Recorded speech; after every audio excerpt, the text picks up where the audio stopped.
Hello everyone. आज मैं explain करने वाली हूँ द किसिंग बूथ 2 मूवी।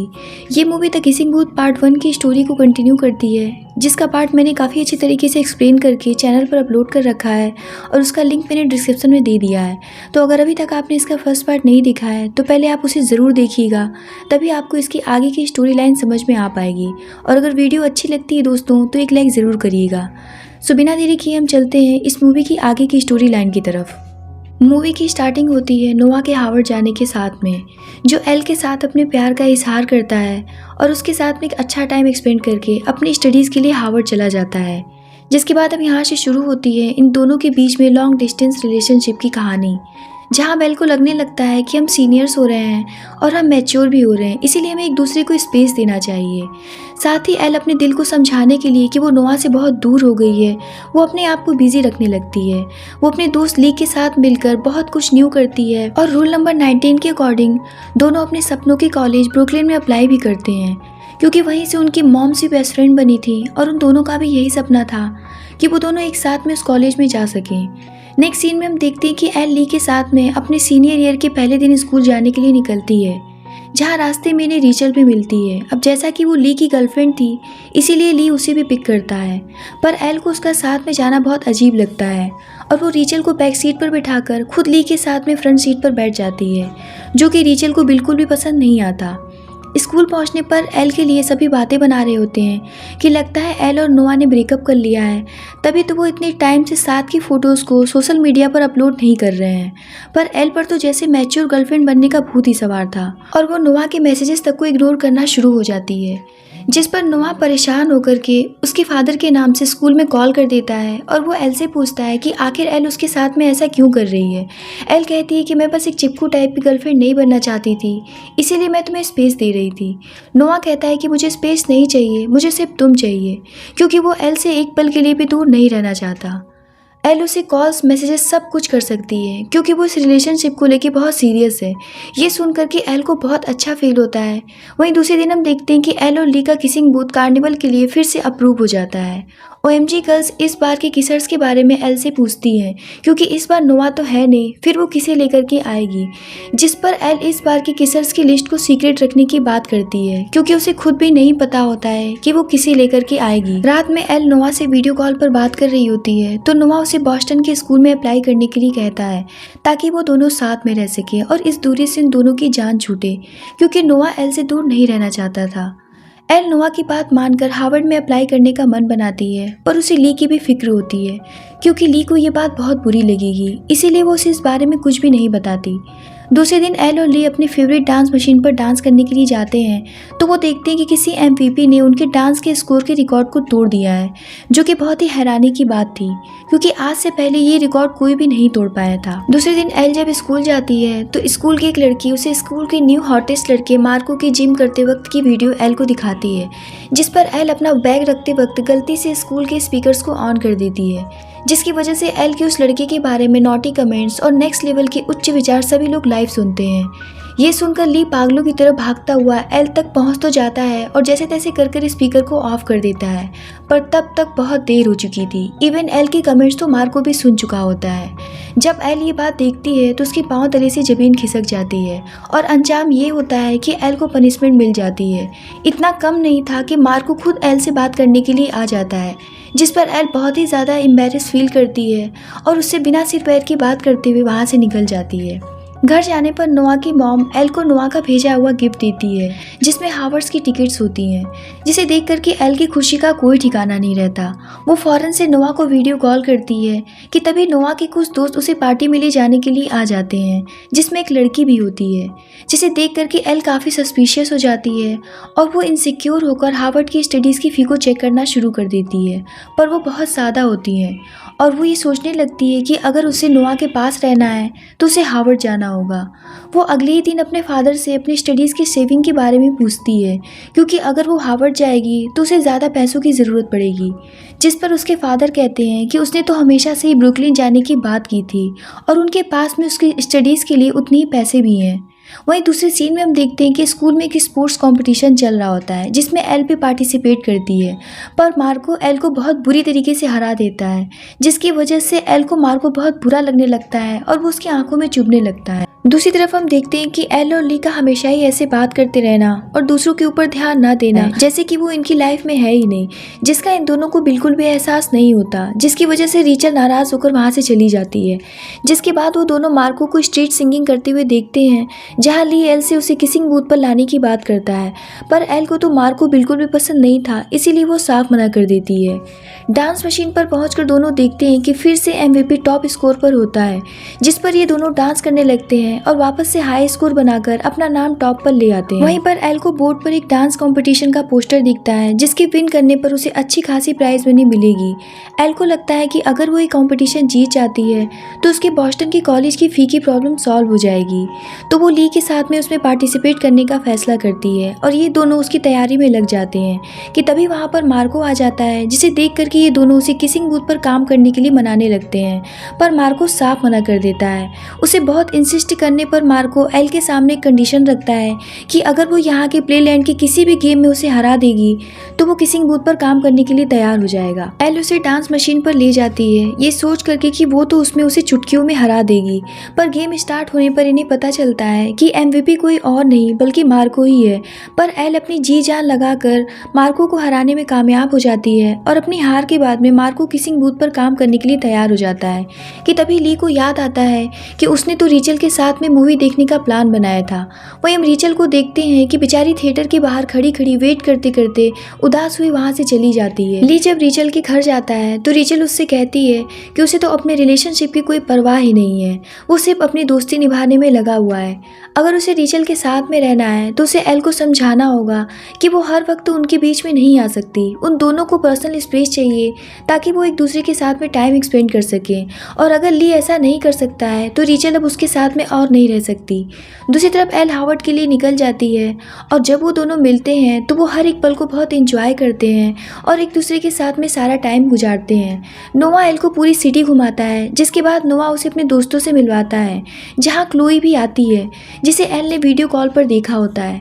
नोआ के साथ में क्लोई का इतना अटैच होना एल को बिल्कुल भी पसंद नहीं आता। नेक्स्ट डे एल यूनिवर्सिटी के इंटरव्यू के लिए जाती है, जहां उसे सजेस्ट किया जाता है कि वो अपने रियल पर्सनालिटी के साथ में अपने आप को इंट्रोड्यूस करवाए, ना कि उन्हें इम्प्रेस करने के लिए, अपने आप को परफेक्ट दिखाने के लिए।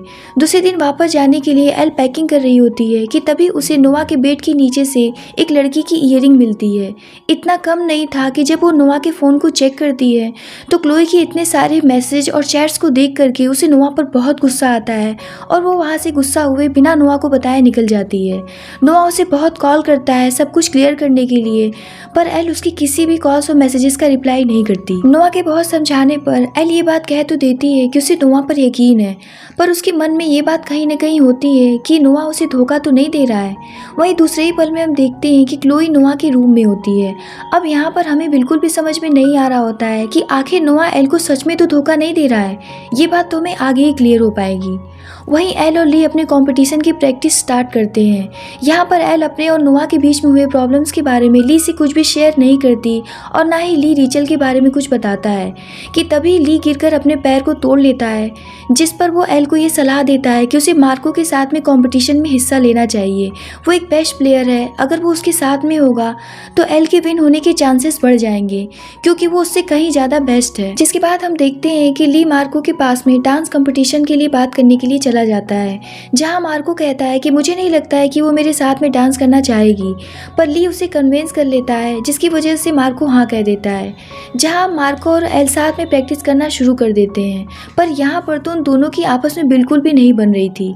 दूसरे दिन ली स्कूल के माइक को लेकर सबके सामने रीचल को सॉरी कहता है और प्रपोज करता है, ये कहते हुए कि वो उसकी लाइफ के लिए बहुत इंपॉर्टेंट है, वो उसके बिना नहीं जी सकता। अब रीचल का तो दिल पिघलना ही था, जिस पर रीचल ली को माफ़ कर देती है, पर यहाँ पर ली झूठ बोल देता है कि उसने एल से बात कर ली है। ली बेचारा करता भी क्या, एक तरफ दोस्ती तो दूसरी तरफ प्यार, इसीलिए वो झूठ बोलने पर मजबूर हो जाता है। दूसरी तरफ एल अपने और नोआ की रिलेशनशिप को लेकर बहुत परेशान होती है और वो नोआ को कॉल करके सच बता देती है कि उसके गुस्से की वजह कुछ और थी। वो उसे बता देती है कि उसे नोआ के बेड के नीचे से एक लड़की की ईयरिंग मिली थी। ये सुनकर नोआ कहता है कि उसे नहीं पता कि वो ईयरिंग कहाँ से आई, हो सकता है कि मेरे ना रहने पर मेरा कोई दोस्त दोस्त अपनी गर्लफ्रेंड को लेकर के आया हो। नोआ कहता है कि तुम्हारे दिमाग में मेरे पास्ट को लेकर जो भी इमेज हो, पर अब मैं वैसा नहीं हूँ, मैं सिर्फ तुमसे प्यार करता हूँ। एल नोआ की बातों पर यकीन तो करना चाहती थी, लेकिन वो ये बात अभी भी मानने को तैयार नहीं थी कि नोआ उसे धोखा नहीं दे रहा है। वहीं हम देखते हैं कि एल और मार्को की अब थोड़ी थोड़ी बनने लगी थी, क्योंकि मार्को बहुत ही टैलेंटेड था और एल तो शुरू से ही ऐसी थी कि वो किसी की भी नहीं सुनती थी। एल जब स्कूल जाती है तो वो देखती है कि ली के पैर बिल्कुल ठीक है, यानी कि ली ने एल से झूठ बोला था। जब एल उससे इसकी वजह पूछती है तो यहाँ पर ली फिर से उससे झूठ बोल देता है कि उसने ऐसा इसलिए किया कि वो मार्को के साथ में डांस कंपटीशन अच्छी तरीके से जीत सकती है, जबकि उसने तो रीचल के साथ में टाइम स्पेंड करने के लिए ये सब किया था। जिसके बाद एल और ली अपने हेलोवीन पार्टी के कॉस्ट्यूम को चेंज कर लेते हैं और रीचल को बताना भी ज़रूरी नहीं समझते। रात में जब एल नोआ को कॉल करती है तो उसका कॉल उसका दोस्त रिसीव करता है। वो बताता है कि नोआ किसी कॉन्सर्ट में गया है और अपना फ़ोन घर पर ही भूल गया है। एल जब उससे पूछती है कि नोआ किसके साथ में गया है तो यहाँ पर एल को पता चलता है कि नोआ क्लोई के साथ में गया है, जिसे सुनकर एल को बहुत बुरा फील होता है। और दूसरे दिन डांस प्रैक्टिस के दौरान एल अपना सारा गुस्सा मार्को पर निकाल देती है, पर एल को अपनी गलती का एहसास होने पर वो फ़ौरन से मार्को से सॉरी भी कहती है। मार्को उसे अपने साथ में बाहर लेकर के जाता है, जहाँ एल बहुत अच्छा फील करती है। वो मार्को से अपनी परेशानी शेयर करती है कि उसकी लव लाइफ बिल्कुल भी अच्छी नहीं चल रही है, जहां मार्को उससे पूछता है कि क्या वो नोआ के साथ में पूरी लाइफ गुजारना चाहती है। एल कहती है कि मैंने सोचा तो यही था, पर मैं बार बार हर्ट हो रही हूँ। मार्को कहता है कि अगर मेरी लाइफ में तुम्हारे जैसी लड़की होती तो मैं उसे कभी भी अपने आप से दूर नहीं होने देता। अब यहाँ पर मार्को की बातों से पता चलता है कि वो भी एल को चाहने लगा है।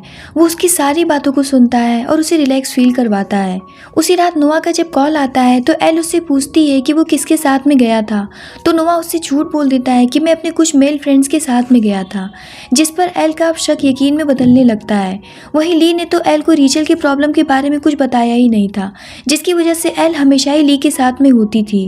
दूसरी तरफ हम देखते हैं कि हेलोवीन पार्टी शुरू हो जाती है, जहां मार्को एल को उसके साथ में डांस करने के लिए पूछता है, पर एल उसे हाँ कर देती है। मार्को कहता है कि म्यूजिक को फील करो और सब कुछ भूल जाओ।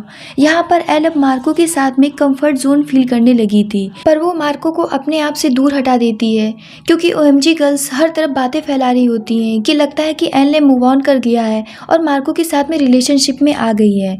वहीं पार्टी में रीचल का गुस्सा सर से ऊपर हो जाता है और वो एल को सबके सामने बुरा भला कहकर इंसल्ट करती है। यहाँ पर एल समझ ही नहीं पाती है कि आखिर रीचल को हो क्या गया, आखिर उसका मसला क्या है। एल उससे बात करने की बहुत कोशिश करती है, उसे कॉल मैसेजेस करती है, पर रीचल उसके किसी भी चीज़ों का रिप्लाई नहीं करती। वहीं दूसरी तरफ नोआ ज़्यादा से ज़्यादा टाइम क्लोई के साथ गुजारने लगता है। यहाँ ली भी अपने रिलेशनशिप को बचाने के लिए एल को इग्नोर करता हुआ रीचल के साथ में टाइम स्पेंड करने लगता है, जिसकी वजह से एल बिल्कुल अकेली हो जाती है और वो उदास रहने लगती है। पर मार्को ये सब देखकर उसको ज़्यादा से ज़्यादा टाइम देने लगता है ताकि एल को अकेलापन फील ना हो सके। वो दोनों एक दूसरे के साथ में काफ़ी खुश रहने लगते हैं और मार्को बस एल को ऐसे ही हंसता हुआ देखना चाहता था, जिसकी वजह से वो दोनों काफ़ी क्लोज भी आने लगते हैं। एक दिन एल क्लोई का अकाउंट चेक करती है, जहां उसे पता चलता है कि वो ईयरिंग क्लोई का ही है, जिसे देखकर एल का दिल टूट जाता है और उसका शक अब यकीन में बदल जाता है कि नोआ उसे धोखा दे रहा है। डांस के लास्ट प्रैक्टिस वाले दिन मार्को देखता है कि एल फिर से काफ़ी उदास है, तो वो उसे समझाता है कि सब कुछ भूलकर वो म्यूज़िक को फील करे और दिल से डांस करे, और एल ऐसा ही करती है। वो उसके साथ में पूरे दिल से डांस करती है और बहुत अच्छा फील करती है। डांस के लास्ट में दोनों काफ़ी करीब आ जाते हैं, जहाँ मार्को एल को किस करने ही वाला होता है कि एल उसे रोक देती है। रात को जब नोआ एल को कॉल करता है तो एल उससे मन से बिल्कुल भी बात नहीं करती। नोआ उसकी कंपटीशन के लिए उसे बेस्ट ऑफ लक कहता है। साथ ही नोआ ये भी उससे कहता है कि मुझे तुमसे बहुत सारी बातें क्लियर करनी है, पर वो ऐसे फ़ोन पर नहीं हो सकती। वो जब थैंक्सगिविंग के लिए घर आएगा तो उससे मिलकर सारी मिसअंडरस्टैंडिंग क्लियर करेगा। अब कंपटीशन के दिन आ जाता है। एल और मार्को अपने डांस कंपटीशन के लिए वहाँ पहुँच जाते हैं। दूसरी तरफ ली को एल के सामान के साथ में हार्वर्ड यूनिवर्सिटी का फॉर्म मिल जाता है, जिस पर उसे बहुत गुस्सा आता है, क्योंकि वो दोनों एक साथ में ब्रुकलिन में एडमिशन लेने वाले थे। वहीं एल और मार्को का डांस शुरू हो जाता है, जहां हम देखते हैं कि नोआ भी ऑडियंस के बीच में बैठा होता है, यानी कि वो एल के कंपटीशन के लिए एक दिन पहले ही आ गया था। एल और मार्को एक बेहतरीन परफॉर्मेंस देते हैं, जहां डांस के एंड में एल खुद मार्को को पूरे ऑडियंस के सामने किस कर देती है।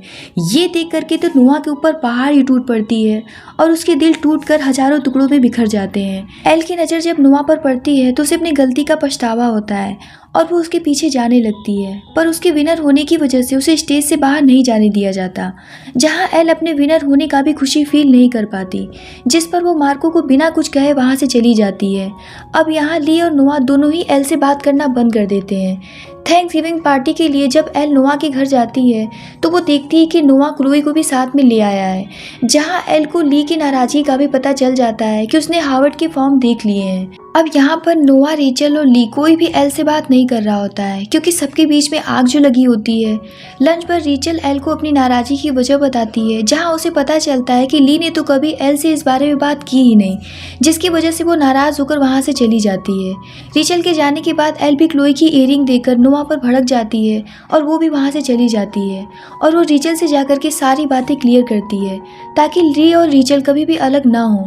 जिसके बाद हम नोआ को देखते हैं कि वो क्लोई से पूछता है कि आखिर तुम्हारी इयरिंग मेरे बेड के नीचे आई कैसे, जहाँ क्लोई उससे सॉरी करते हुए ये बताती है कि वो एक दिन अपने बॉयफ्रेंड से झगड़ा करके रात नोआ के रूम में सोने के लिए चली गई थी। जब नोआ अपने फुटबॉल प्रैक्टिस के लिए बाहर गया था तभी वो इयरिंग वहाँ पर रह गई होगी। नोआ यहाँ पर कहता है कि मैं तुम्हारे बारे में उससे इसलिए झूठ बोलता रहा कि कहीं उसे खो न दूँ। यहाँ हमें पता चलता है कि नोआ तो बस एल से ही प्यार करता है और वो उसके लिए लॉयल है। क्लोई उसे समझाती है कि उसे एल से सब कुछ क्लियर कर लेना चाहिए। दूसरी तरफ एल और ली लड़ाई करते हैं आपस में और एक दूसरे से सुलह करके किसिंग बूथ के लिए चले जाते हैं, पर इन सब के बीच में एल तो मार्को को कंटिन्यू इग्नोर किए जा रही होती है। उसे तो इस बात का एहसास तक नहीं होता है कि वो उसे कितना हर्ट कर रही है। स्पोर्ट्स शो के दौरान एल नोआ और क्लोई को साथ में देख करके बहुत जेलस फील करती है। वहीं ली होम किंग बन जाता है, सभी बहुत ज़्यादा खुश होते हैं, पर इस मोमेंट पर ली को रेचल की कमी महसूस होती है क्योंकि उसी ने ली को नॉमिनेट किया था। दूसरी तरफ मार्को और नोआ के सामने आमने आ जाने पर एल की वजह से इन दोनों के बीच में लड़ाई होते होते बच जाती है। किसिंग बूथ शुरू हो जाता है, जहां रेचल ली को आकर के किस करती है और उसे माफ़ कर देती है। वहीं नोआ एयरपोर्ट पर अपने टूटे हुए दिल के साथ में उदास हुआ बैठा हुआ होता है। सीन शिफ्ट हो जाता है किसिंग बूथ पर, जहां एल के सामने मार्को खड़ा होता है, जैसा कि नोआ पहली बार उसके सामने खड़ा था। मार्को एल से कहता है कि मैंने ये टिकट्स तुमसे बात करने के लिए लिया है, ना कि किस करने के लिए। यहाँ मार्को अपनी सिचुएशन को बताते हुए कहता है कि वो उसे बहुत ज़्यादा चाहने लगा है और उससे प्यार करने लगा है। एल बहुत सोचने के बाद में कहती है कि वो उसे लाइक तो करती है, पर वो प्यार सिर्फ नोआ से ही करती है। यहाँ पर मार्को का दिल टूट जाता है। एल भागती हुई एयरपोर्ट पर पहुँचती है तो क्लोई उसे सारी सच्चाई बताते हुए ये कहती है कि नोआ सिर्फ उससे प्यार करता है और वो उसके बिना नहीं जी सकता। जिस पर एल नोआ से उसी जगह पर मिलती है जहां नोआ ने उसे पहली बार प्रपोज किया था। यहाँ दोनों अपनी अपनी मिसअंडरस्टैंडिंग क्लियर करते हैं और एल भी उसे सॉरी कहती है। इन दोनों के बीच में सब कुछ पहले जैसा हो जाता है। वहीं रेचल और ली भी साथ हो जाते हैं। मूवी के लास्ट सीन में हम देखते हैं कि एल को ब्रुकलिन और हार्वर्ड दोनों से ही अप्रूवल लेटर मिल जाता है, जिस पर अब उसके सामने एक नई मुसीबत खड़ी हो जाती है कि अब वो अपने बेस्ट फ्रेंड को खुश करे या अपने प्यार को। और इसी के साथ में इस मूवी की यहीं पर एंडिंग होती है। Thanks for watching.